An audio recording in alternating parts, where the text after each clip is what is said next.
Bonjour, mesdames et messieurs. Voici mon 33e message vidéo en lien avec la COVID-19. On est le 22 mai 2020, 15h30. Selon les statistiques officielles, on vient de grimper à 7 cas dans la MRC Côte-de-Gaspé. On est rendu à 178 cas pour toute la Gaspésie-les-Îles. Parmi les 178, toujours 8 décès et 149 guérisons, donc un total d'environ 21 cas actifs pour toute la région. Mes sujets du jour, d'abord la situation au pavillon Monseigneur Ross. Ensuite, les camps de jour ou les terrains de jeu pour les enfants l'été. Et finalement, je reviendrai sur la question des rassemblements permis ou interdits. D'abord, ce matin, j'ai parlé avec la PDG du CI3S qui m'a confirmé qu'un cas de COVID-19 a été confirmé chez un ou une préposée aux bénéficiaires du pavillon Monseigneur Ross à Gaspé. La personne n'avait aucun symptôme. Ils l'ont découvert dans le cadre d'une démarche pan-québécoise de testage de tous les employés des CHSLD du Québec. Jusqu'à maintenant, tous les autres employés du CHSLD Monseigneur Ross qui ont reçu des résultats jusqu'à maintenant ont tous été testés négatifs. Mais il reste évidemment des résultats à recevoir dans les prochaines heures et les prochains jours. Les résidents qui ont eu potentiellement aussi un contact avec la personne infectée ont aussi été tous testés. Jusqu'à maintenant, les tests qui ont été reçus sont aussi négatifs, mais il en reste aussi à recevoir, donc c'est à suivre. En plus des procédures habituelles pour diminuer les risques de propagation de la maladie, j'ai reçu aussi l'assurance de la PDG du CI3S que toutes les procédures ont été mises en place pour minimiser les contacts à l'intérieur du CHSLD et pour minimiser les risques de propagation. Évidemment, l'employé diagnostiqué a été retiré de son lieu de travail et placé en isolement. On espère évidemment que c'était un cas isolé et que personne d'autre n'aura été contaminé. Là, on doit se douter que la situation doit être très pénible pour cette personne-là. Alors, je vous demande, s'il vous plaît, de ne pas faire de chasse aux sorcières pour identifier des coupables, ni d'ostraciser cette personne-là. C'est assez dur, sûrement, pour cette personne-là, sans avoir à en ajouter collectivement. Il n'y a personne qui fait exprès pour attraper le virus, là. Fait que soyons solidaires des victimes, puis mettons le focus sur l'ennemi commun qui est la COVID. Ça me permet aussi de vous rappeler de toujours être extrêmement prudent et vigilant. Il peut arriver qu'il y ait des gens dans nos entourages qui portent le virus sans avoir de symptômes. Et ça peut arriver que ces gens-là soient ici, dans notre entourage, ici à Gaspé. Tout est possible, d'où l'importance de toujours être prudent au maximum. Et on n'est jamais trop prudent. Fait que je vous invite fortement à respecter toutes les consignes en tout temps. Autre sujet maintenant pour aujourd'hui, les camps de jour ou les terrains de jeu pour enfants. Hier, le premier ministre du Québec a permis que les camps de jour ouvrent le 22 juin prochain, mais en suivant une série de paramètres quant aux normes de désinfection, la distanciation sociale, le nombre de jeunes par moniteur, etc. Dans le Grand Gaspé, ce sont plusieurs organismes bénévoles qui opèrent nos camps de jour. Donc, l'équipe municipale est en contact avec ces organismes. On ne peut pas garantir à l'heure actuelle que toutes les organisations vont être ouvertes cet été.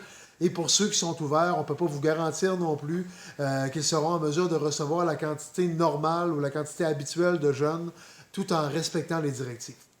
Donc, je demandais à la population et aux familles en particulier d'être compréhensifs, d'être indulgents à l'égard de nos organismes et de nos bénévoles qui gèrent ces organismes-là. Ils tiennent ces organisations-là à bout de bras pour vous offrir les meilleurs services possibles, mais dans les circonstances exceptionnelles qu'on connaît cette année, ce ne sera pas évident. Avec les règles qui sont en place cette année, il faudra plus de moniteurs que d'habitude. Et pour cet été, le principal compétiteur des camps de jour, c'est la PCU fédérale pour les étudiants. Alors, j'en profite pour lancer un cri du cœur aux étudiants en âge de travailler comme moniteur.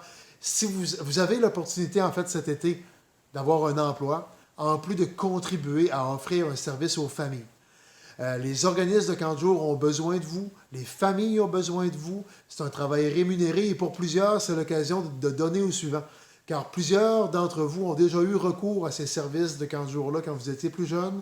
Donc, pour aider nos organismes, on a centralisé l'inscription des moniteurs à l'adresse courriel loisirs au pluriel, LOISIRS, en commercial ville.gaspé.qc.ca. Donc, les jeunes étudiants en âge de travailler, je compte sur vous pour venir combler ces postes-là. Maintenant, pour les parents, là, l'inscription des enfants dans les camps de jour, les informations vont suivre sous peu là, quand nos organismes sauront s'ils ont assez de moniteurs pour offrir le service. C'est la première étape. Ensuite, ils pourront ouvrir ou faciliter les inscriptions des jeunes pour profiter des camps de jour. Dernier sujet du jour, je reçois des messages à savoir qu'est-ce qui peut être permis ou pas quant au rassemblement. Je ne peux pas me permettre d'interpréter toutes les règles de la santé publique, mais je peux quand même vous les rappeler. Depuis ce matin, donc la nouvelle notion de rassemblement est entrée en vigueur. Les rassemblements extérieurs regroupant maximum 10 personnes provenant de maximum 3 maisonnées sont permis, en plus du respect de la règle des 2 mètres entre les personnes qui n'habitent pas sous le même toit. Donc, il y a 4 critères. Et c'est à vous de voir si votre activité ou si ce que vous projetez s'inscrit dans ces critères-là. Les 4 critères sont les suivants. À l'extérieur, maximum 10 personnes, maximum 3 maisonnées et minimum 2 mètres entre chacune des personnes qui ne vivent pas sur le même toit.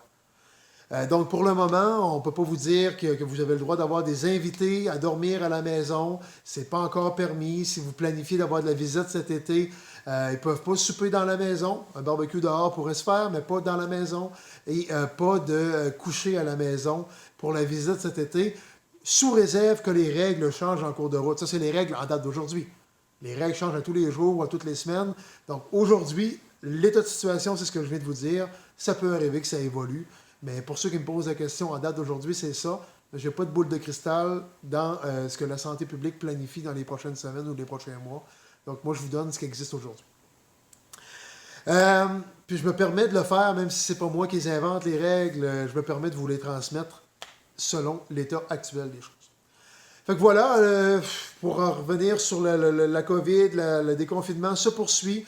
Tous les jours, il y a des ajustements. On va avoir un plan touristique qui va être dévoilé par le gouvernement, nous a-t-on dit, la semaine prochaine.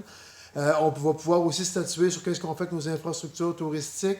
Là, il y a une organisation qui se planifie pour le déploiement des bibliothèques également. On va vous préciser ça la semaine prochaine, qu'est-ce qui va se passer chez nous.